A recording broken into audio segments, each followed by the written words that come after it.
నమస్కారం. రత్నల హరి ఛానల్కు స్వాగతం, సుస్వాగతం. నేను మీ లతను. నువ్వు తాగేది మందు కాదు, నీ కుటుంబం రక్తం. ఇది నీకు తెలుసా? రాత్రి 10 గంటలు, చిన్న ఇల్లు, వెలుతురు మసకబారుతోంది. బయట వర్షం పడుతోంది. లోపల లక్ష్మి కిటికీ దగ్గర నిలబడి ఉంది. చేతిలో మొబైల్. మళ్ళీ మళ్ళీ కాల్ చేస్తోంది. Switched off. ఆమె కళ్ళలో ఆందోళన. లోపల చిన్నబాబు, అమ్మ నాన్న ఎక్కడా అని అడుగుతున్నాడు. అతని నాన్న పేరు రాజు. ఒకప్పుడు రాజు మంచి మనిషి, కష్టపడి పనిచేసేవాడు. పెళ్ళయ్యాక మొదట్లో అన్నీ బాగానే ఉన్నాయి. కానీ క్రమంగా అతని జీవితంలోకి గుట్కా, సిగరెట్, తర్వాత మద్యం వచ్చాయి. స్నేహితులతో టైంపాస్ అంటూ మొదలైనవి నెమ్మదిగా అలవాటయ్యాయి. ఒకరోజు లక్ష్మి అతని చేతిలో ఉన్న గ్లాసును చూసి, ఇది అంత అవసరమా అని అడిగింది. దానికి రాజు నవ్వుతూ, ఇది చిన్న విషయం, రిలాక్స్ అవ్వడానికి మాత్రమే అన్నాడు. కానీ ఆ చిన్న విషయం రోజు రోజుకి పెరిగింది. చివరకు అది అలవాటు కాదు, అతని జీవితాన్ని తినే వ్యాధిగా మారింది.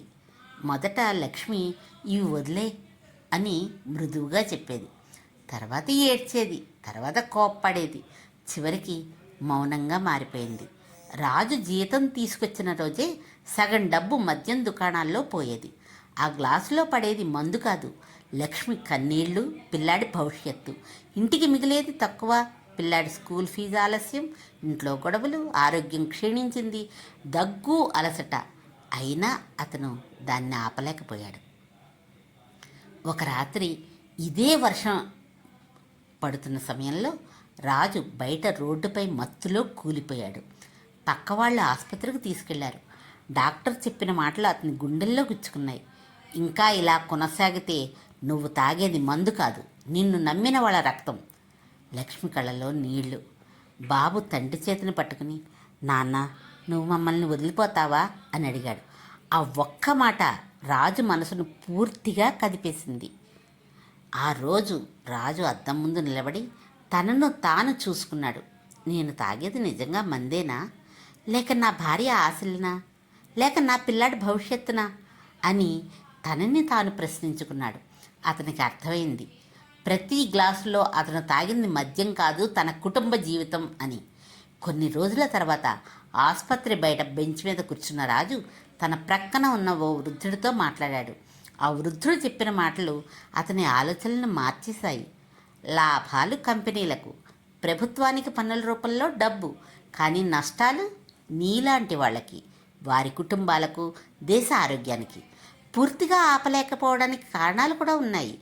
బ్యాన్ చేస్తే దొంగ మార్కెట్, క్రైమ్ పెరుగుతుంది, లక్షలాది మంది ఉద్యోగాలు పోతాయి, రైతులు నష్టపోతారు, ప్రభుత్వ ఆదాయం తగ్గిపోతుంది. అందుకనే అమలు చేయడం కష్టం. అందుకే పూర్తిగా ఆపలేకపోతున్నారు. కానీ నిన్ను ఆపేది ప్రభుత్వం కాదు, నిన్ను నువ్వే కంట్రోల్ చేసుకోవాలి, ఆపుకోవాలి. ఈ మాటలు రాజు మనసులో నాటుకుపోయాయి. ఆ రోజు నుంచే అతను మద్యం మానేయాలని నిర్ణయం తీసుకున్నాడు. మొదటి రోజులు చాలా కష్టంగా గడిచాయి. చేతులు వణికాయి, కోపం వచ్చింది, తట్టుకోలేకపోయాడు. కానీ ప్రతిసారి అతని బాబు ముఖం, లక్ష్మి కన్నీళ్లు గుర్తొచ్చాయి. ఈ గ్లాసు నా కుటుంబం రక్తం అని తనకు తానే గుర్తు చేసుకున్నాడు. కొద్ది వారాల్లో కొంచెం మెరుగయ్యాడు. కొన్ని నెలల్లో పూర్తిగా మానేశాడు. ఇప్పుడు రాజు అదే ఊరిలో ఇంకొక పని చేస్తున్నాడు. మద్యం, గుట్కా, గంజాయి వాడుతున్న వాళ్ళ దగ్గరికి వెళ్ళి ఒకే మాట చెప్తున్నాడు, నువ్వు తాగేది మందు కాదు, నీ కుటుంబం రక్తం. నీకు నువ్వు నష్టం చేసుకుంటే పర్వాలేదు, కానీ నిన్ను నమ్మిన వాళ్ళ జీవితాన్ని నాశనం చేయకు. కొందరు నవ్వారు, కొందరు పట్టించుకోలేదు. కానీ ఒకరు మారారు, తర్వాత ఇంకొకరు. నెమ్మదిగా మార్పు మొదలైంది. ఈచ్ వన్ టీచ్ వన్ ఇప్పుడు ఒక జీవితం కాపాడే నినాదంగా మారింది. ఒకడు మానితే ఒక కుటుంబం నిలుస్తుంది. ఈ కథలో నిజం ఒక్కటే, నువ్వు పడిపోతే ప్రపంచం ఆగదు, కానీ నీ కుటుంబం మాత్రం కూలిపోతుంది. పెళ్ళి అంటే బాధ్యత, భార్య అంటే నమ్మకం, పిల్లలు అంటే భవిష్యత్తు. ఇప్పుడే ఆలోచించు, నేను తాగేది నిజంగా ఏమిటి? ఇప్పుడే నిర్ణయం తీసుకో. నీ కోసం కాదు, నిన్ను నమ్మిన వాళ్ళ కోసం. మానేయ్, మార్పు మొదలుపెట్టు. మరి ఒకరిని కూడా మార్చు, వేరొకరిని కూడా మార్చు. అలా ఒకరి తర్వాత ఒకరు అందరూ మారండి. మీరందరూ మారాలి అని ఆశిస్తూ, నీ చేతిలో ఉన్న గ్లాస్ నీ కుటుంబం భవిష్యత్తు. రచన తేరా